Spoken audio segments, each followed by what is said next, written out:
మునిగేపల్లి గ్రామంలో పుట్టి పెరిగినటువంటి గంగా రవి గారు మనతో ఉన్నారు. వారి భార్య అయినటువంటి గంగా శ్రవంతి గారు సర్పంచ్ అభ్యర్థిగా పోటీ చేస్తున్న విషయం అందరికీ తెలిసిన విషయమే. మునిగేపల్లి ప్రజలు చదువుకున్నటువంటి విద్యావంతులైనటువంటి వ్యక్తి అయితే బాగుంటుందని గంగా శ్రవంతి గారిని స్వతంత్ర అభ్యర్థిగా ఊరి ప్రజల కోరిక మేరకు స్వతంత్ర అభ్యర్థిగా వాళ్ళు పోటీ చేస్తున్నారు. అదేవిధంగా ఇక్కడ ఉన్న ప్రతి సమస్యపై వారికి పట్టు ఉంది.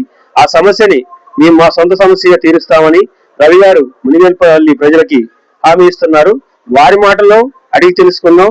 రవి గారు చెప్పండి, మునిగేపల్లిలో ఉన్నటువంటి సమస్యలు, మీరు చిన్నప్పటి నుంచి చూస్తున్నటువంటి సమస్యలు అవి అలానే ఉన్నాయా, లేకపోతే గత ప్రభుత్వం ఏమన్నా అభివృద్ధి చేసిందా, లేకపోతే ఇప్పుడు మీరు వస్తే సమస్యలు తీర్చే విధంగా ఏమన్నా పరిష్కారం చూపిస్తారా? వారి మాటల్లో విందాం. మునిగేపల్లిలో అండి ఒక సమస్య కాదండి, ప్రతి వార్డుకి ఒక్కొక్క రకమైన సమస్య ఉంది. ఒక వార్డులోనేమో రోడ్ల సమస్య ఉంది, ఒక వార్డులోనేమో డ్రైనేజ్ సమస్య ఉంది, ఒక వార్డులోనేమో కరెంట్ లైన్లు, తీగలు ఇవన్నీ కిందికని ఎలా వాడటం, అవి విద్యుత్ సంబంధించిన సమస్యలు ఉన్నాయి. ప్రతి వార్డులోనూ ఏదో ఒక సమస్య ఉన్నాయి. మెయిన్ అయితే వితంతు పెన్షన్లని, వృద్ధా పెన్షన్లని, ఇవన్నీ 7 సంవత్సరాల నుంచి కొత్త పెన్షన్లని యాడ్ అవ్వలేదు. ప్రతి ఇంట్లోనూ ఈ సమస్య ఉంది. ప్రతి ఒక్కరు నన్ను అడిగి ఈసారి మీరు సర్పంచ్ అయితే ఈసారి మాకు ఈ వితంతు పెన్షన్లు ఇవి ఇప్పియాలని కోరారు. నేను ఇది మన అధికార పార్టీ దగ్గరికి గెలిచినాక అధికార పార్టీ దగ్గరికి వెళ్ళి మాట్లాడి చర్య తీసుకోవాలని కోరుతున్నాను. గంగారావు గారు చెప్పండి, మీరు స్వతంత్ర అభ్యర్థిగా పోటీ చేస్తున్నారు కాబట్టి మీరు రేపు సర్పంచ్ గా మునిగేపల్లి గ్రామ ప్రజలు మిమ్మల్ని ఎన్నుకుంటే మీరు స్వతంత్ర అభ్యర్థిగానే ఉంటారా, లేదా అధికార పార్టీ ఊటీకి చేరతారా? మీ మాటల్లో చెప్పండి ఒకసారి. నేను క్రితం కాంగ్రెస్ పార్టీయే. మేము ఇదివరకు టీఆర్ఎస్ అధికారంలో ఉన్నప్పుడు కాంగ్రెస్ పార్టీ అయితే మనకి మంచి జరుగుద్ది, మంచి పనులు జరుగుతాయన్న ఉద్దేశంతో కాంగ్రెస్ పార్టీలో యాక్టివ్ గా పనిచేయడం జరిగింది.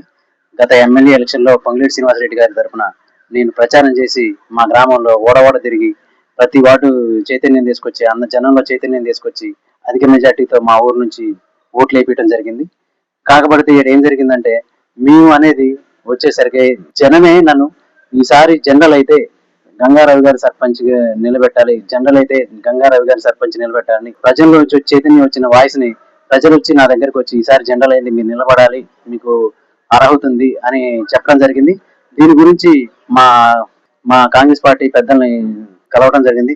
వారు నాకు సీట్ నిరాకరించడంతో నేను స్వతంత్ర అభ్యర్థిగా పోటీ చేయడం జరిగింది. మునిగేపల్లి గ్రామ ప్రజలు వాళ్ళ కోరిక మేరకు రవి గారు స్వతంత్ర అభ్యర్థిగా పోటీ చేస్తున్నారు.